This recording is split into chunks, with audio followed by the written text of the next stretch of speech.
Total property कोई हमने 1.25 करोड़ की जब्त की है जी। बहुत बड़ी अमाउंट। एक ऐसा रैकेट चलाती है जी, ये बड़े ईमानदारी का ठेका लेकर के घूम रहे।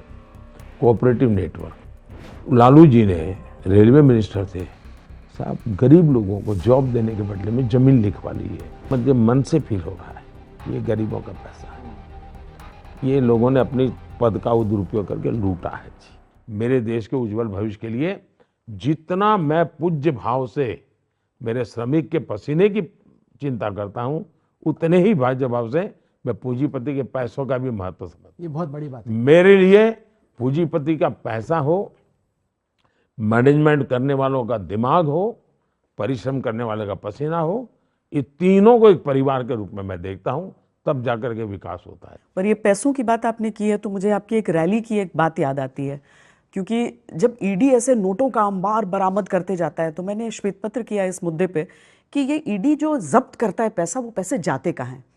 और बड़ा दुख हुआ जानकर कि वो जब तक मामला चलेगा वो जब्त रहेगा। आपने कहा कि ये जो पैसे भ्रष्टाचारियों से लिए जाएंगे वो आम लोगों तक पहुंचाए जाएंगे, वापस लौटाए जाएंगे।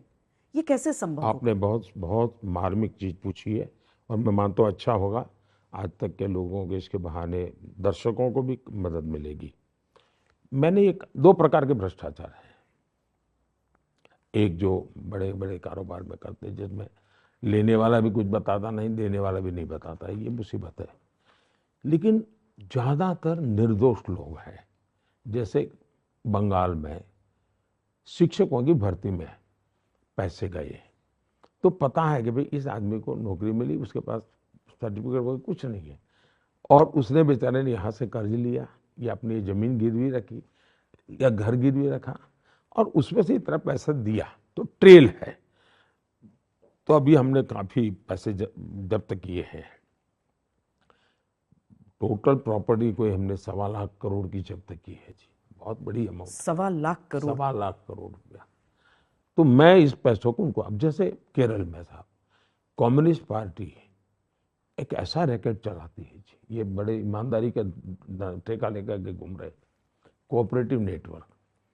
कोऑपरेटिव में गरीबों के पैसे, ज़्यादातर नौकरी पेशे वालों के पैसे हैं, और आदमी फिक्स डिपॉजिट में पैसे देता है, रखता है भाई कि बेटी बड़ी होगी तो शादी के लिए काम आएंगे, बेटा बड़ा होगा एक कमरा बड़ा, ऐसे ऐसे लोग होते हैं जी। इन्होंने क्या किया, इन पैसों को अपने निजी बिजनेस पार्टनरशिप के नाम पर बांट दिए और हजारों करोड़ का घपला उन्होंने किया है बैंकों में, कोऑपरेटिव बैंकों में। ये आपके लिए जैसे वो केरल फाइल को लेकर के तो आप लोग डरते हैं, लेकिन इसमें काम कर सकते हैं साहब। अब उसमें ट्रेल है कि पैसा इसने रखा और इसका डूबा। अब हम प्रॉपर्टी जब्त कर गए हैं। मैं चाहता हूं कि मैं उस प्रॉपर्टी से कैश है, कैश से, और जो संपत्ति है उसको ऑक्शन करके वो पैसे मैं कैसे लौटाऊं। अब तक मैं 17,000 करोड़ रुपए लौटा चुका हूं। 17,000 करोड़ रुपीस जो जिसका ट्रेल मिला। अब लालू जी ने रेलवे मिनिस्टर थे साहब, गरीब लोगों को जॉब देने के बदले में जमीन लिखवा ली है, तो ट्रेल मिल रहा है। अब वो बेचारा डर के मारे एफिडेविट देने को तैयार नहीं है, लेकिन ट्रेल मिल रहा है कि ये इसकी जमीन गई, इस तारीख को गई, इस तारीख को नौकरी मिली। अब हमने जब्त किया है, हम उसका ऑक्शन करके उस गरीब को जमीन वापस करने के लिए मैं सोच रहा हूँ। तो मैं दिमाग काफ़ी लगा रहा हूँ इसमें, क्योंकि ये मेरा मुझे मन से फील हो रहा है कि ये गरीबों का पैसा है, ये लोगों ने अपनी पद का दुरुपयोग करके लूटा है जी। इनको मिलना चाहिए वापस। कानूनी बदलाव करने पड़ेंगे। कानूनी बदलाव करना पड़ेगा तो वो करूँगा मैं। अभी सब मैंने लीगल टीम की मदद ले रहा हूँ मैं, क्योंकि जुडिशरी के लोगों से मैंने कहा भाई कुछ रास्ता बताओ, मुझे इन रुपये पड़े रखने से क्या मतलब है मेरा। वैसे हमने जो न्याय संहिता नहीं लाए हैं उसमें कुछ सुविधाएं हम लाए हैं, और वो कानून एक तो ऐसा बना। मेरे यहाँ भावनगर में जब मैं मुख्यमंत्री था तो वो काला गुड़ होता है, वो पकड़ा गया बहुत बड़ी मात्रा में। तो मतलब ये काला गुड़ मतलब शराब, गैरकानूनी शराब बनाने के उपयोग होगा। अब पुलिस थाने में रखा, बारिश आई, भीग गया, तो मच्छर मक्खी इतना ढेर हो गया, उस रास्ते से गुजरना मुश्किल हो गया।